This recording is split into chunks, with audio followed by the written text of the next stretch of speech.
Many times when we think about emergency situations, we think about the grid being down, we think about food, water, shelter, heat.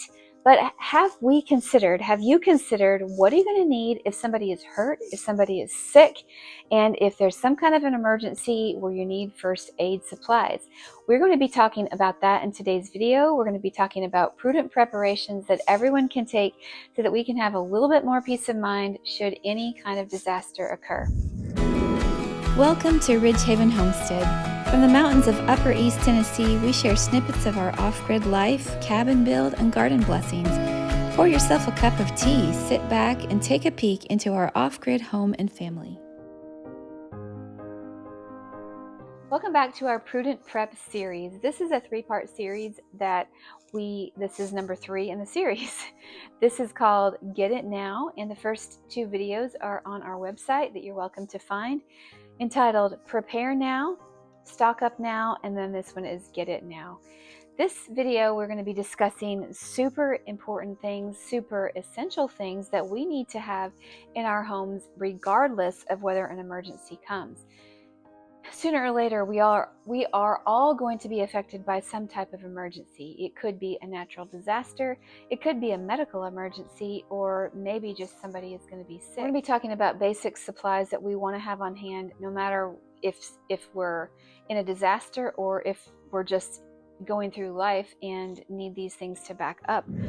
Our family has lived off-grid for 6+ years. We lived 5.5 of those years in a camper, and so we kind of learned to do things really basically. And we are taking some of those experiences to share with you so that hopefully your life will be a little bit easier. On my mind recently has been, what are we going to do if we are in a pinch? What are we going to do if we have no power? Do we have the supplies that we need? And what things could we add to make life a little bit easier? Disclaimer here, there's never going to be any supplies that we can add to our homes that will ensure that no disaster affects us.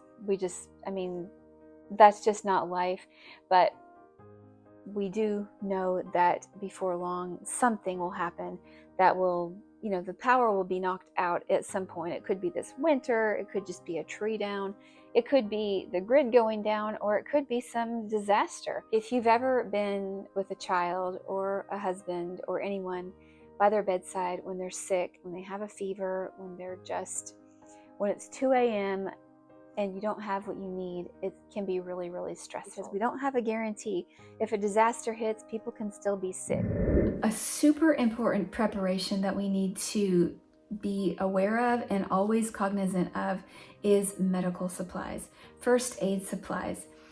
You don't have to have an official first aid kit. However, if you buy a first aid kit that has like everything included, that is a really good way to start. And then you have the basics and you can always grow off of that. I've recently been going to the Dollar Tree and finding several things that are really useful to go in first aid kits. So you can find things sometimes in discount stores cheaper than, say, Walmart, and you just have to look around and get things when you see them on sale. Add to your first aid kit the things that you are going to need. If you have prescription medicines, make sure you have a supply of those. And I like to keep basics like acetaminophen, ibuprofen, anything like that for fevers, and then just things that you might need if somebody gets sick, like cough drops and possibly a decongestant, or you can use essential oils that have similar purposes. I like to use eucalyptus, so if I'm going to use eucalyptus and make an herbal salve, I need to have those supplies on hand. Try to think of any sickness that your family has had over the last year, whether it's a cold or the flu, or dysentery or something, like a GI bug, and stock your first aid kit accordingly, and then start kind of expanding as far as what would I need if somebody was wounded, what would I need if somebody sprained something. Keep your ice packs and things like that. I think that we have to be aware that first aid kits are kind of like our pantry. We buy them, we stock them, and then we think we're set. Well, then people go and they grab a handful of Band-Aids and they take them with them. Always evaluating and updating situation. That's one thing that is big on my list, is getting our first aid kit like restocked, because ours has gotten sadly neglected. Also, if you are on certain medical equipment, make sure you have a backup for that. I've seen where sometimes you need a backup generator for running certain medical supplies. So make sure you have that. Make sure you have extra oxygen tanks, because you don't want to be scrambling around when everybody else is scrambling around. You don't want to be trying to find extra oxygen tanks if your health depends on that oxygen. Another thing that we need to keep in mind is transportation and how are we going to handle that. It's good to have a little bit of gas backed up if we can. Just have an extra gas can, although gas is not going to last a long time. So don't like go crazy in stocking gas, because it will go bad. But keeping a little bit, if you happen to have a generator that you need gas for, keep a supply of that, because a lot of times if the grid goes down, then the gas pumps also go down, and so that leaves people in a mess. And sometimes there's a shortage of gas, like we saw in this with the aftermath of the flooding. The roads were closed, trucks could not get in, and so that caused a little bit of a panic. And we know that if a bigger emergency comes, it's going to be a way bigger interruption of the supply chain. Another thing that we need to keep stocked, keep ready, keep sharpened is saws. I recommend having like chainsaws, not that I'm going to use a chainsaw, but chainsaws that can be used if a tree falls on your property.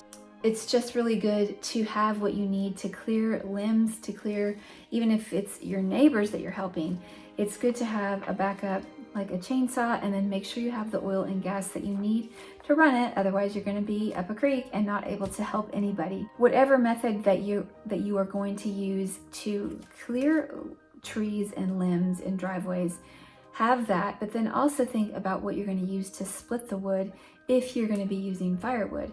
So whatever that is, if it's the big hatchets, if it's some type of wood splitter that you may or may not have diesel or gas for, just try to think ahead of what you may use in if the emergency situation kind of goes a little bit longer than you anticipate.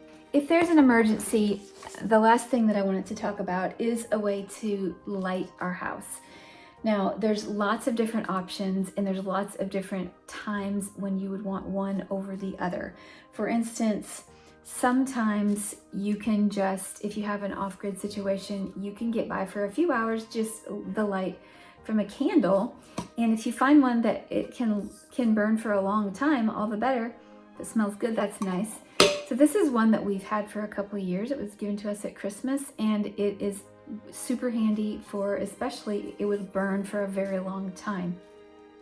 But if you don't have a big candle and you just have tea lights, they will do something. You can look up on the internet ways to stretch like a can of Crisco with a wick.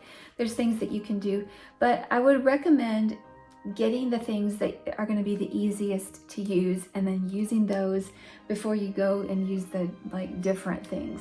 So if you have a little lantern, now this one happens to take batteries. It takes AA batteries, and I would not recommend storing the batteries in the lantern because then they could corrode and go bad. But if you can get LED lanterns like this one, they're super bright, but they don't use up a lot of battery power, so that's really handy, and they can be hung up. So we have a couple of those. Also, there are things like oil lanterns that you have to, you get the lantern, but then make sure you have the lamp oil. Otherwise, you'll be like the 5 foolish virgins and have no more oil, and then you won't have any light. So we don't want to do that. Also, you can invest in flashlights. Now this is kind of like a work flashlight.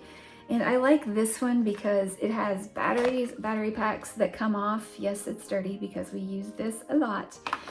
We all have flashlights like this, and then the batteries are rechargeable. So you'd have to have a way to recharge your batteries, but they will last for several hours on a battery. You can also get, like, this one is my flashlight, and it's basically like a big spotlight. It's huge, and this one eats up the battery so fast. So you have to keep in mind how much light do you need if you're in a work zone that you need to to work and have a huge amount of light, then something like that would work. Otherwise, get something that is smaller and that's going to be very easy to conserve battery power. Flashlights, if you have small flashlights, they can be used, and many small flashlights just take like 1 or 2 batteries. So have your lights, but also have a good supply of the variety of batteries that you need, and try to keep them charged up if they're rechargeable, because what good are they going to do if they're not charged up? Something that we like to keep always, I like to keep several of these on hand, are these lighters. For one thing, I light my gas stove with these, and I don't like to burn my fingers.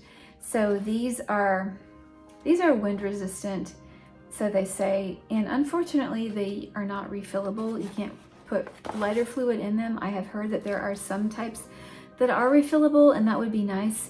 But in the meantime, have lighters, have a supply of matches, and make sure that your matches are zipped up tight so they are waterproof, because you don't want to find out that you have 1,000 matches but you can't light any of them because of the humidity, and that has happened to us before. Other things like expanding beyond the basic needs, you're going to have a way to heat your house, but also having a proper amount of blankets and things like that to keep warm. And then you may want to like cordon off a portion of your house where you're not heating everything, but you're just heating a small amount, so that you can conserve wood or conserve energy if you happen to be on your heat pump or something, if it's still going.